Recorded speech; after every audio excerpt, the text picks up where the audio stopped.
Hi, this is Randy Unger with the Imagine Real Estate Group, Keller Williams. Happy New Year, everyone. If you're watching this video, I just want to touch bases with you about a change in the law that's happening as of December 31st, and that's the expiration of the Homeowner Debt Relief Act.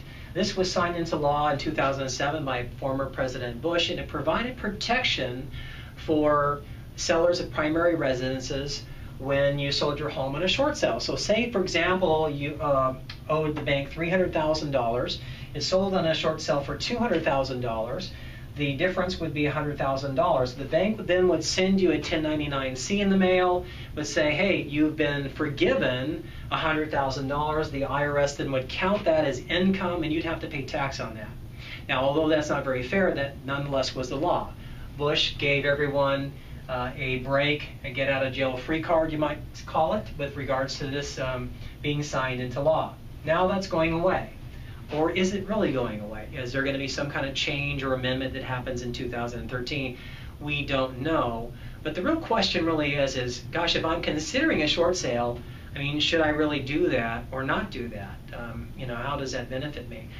Let's talk about a couple of key things. One is the deficiency part of it. Okay. Now in California and Oregon, we're in a non-deficiency state, but in light of that, as of November 1st of this year, the government servicing entities, your Fannie Mae, Freddie Mac, and HUD, have amended their guidelines to include a full deficiency waiver for most sellers. That's great news. Okay. And so that just simply means that the bank's not going to come after you for that difference we were talking about earlier. Because then you would have a kind of a double thing going on. You have the bank coming after you for the $100,000 or turning you into collections, and then you have the government coming after you because, hey, you were given relief of that, and then we want the money, paid up the tax, and that kind of thing. So one part of it is the deficiency. Okay.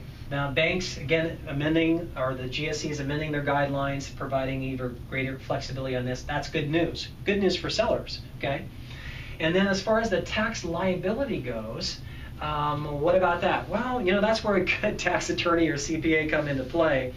Now, there's one thing called the insolvency test. Okay, so regardless of your income and assets, if the paper debt you have meets or exceeds those assets, then in such case you could be rendered legally insolvent and thus exempting you from that tax liability.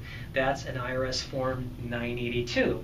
Another thing is called loss on the sale. So the 1099 income is reported, but the loss on the sale could potentially counteract this income. So a couple different things to weigh out.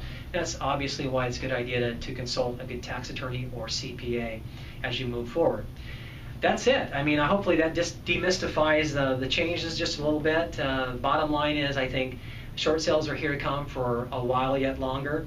And if you need some help, advice, or know somebody that does, feel free to give me a call at 858-353-4659. Thanks for listening. Look forward to seeing you guys all in 2013. Again, Happy New Year.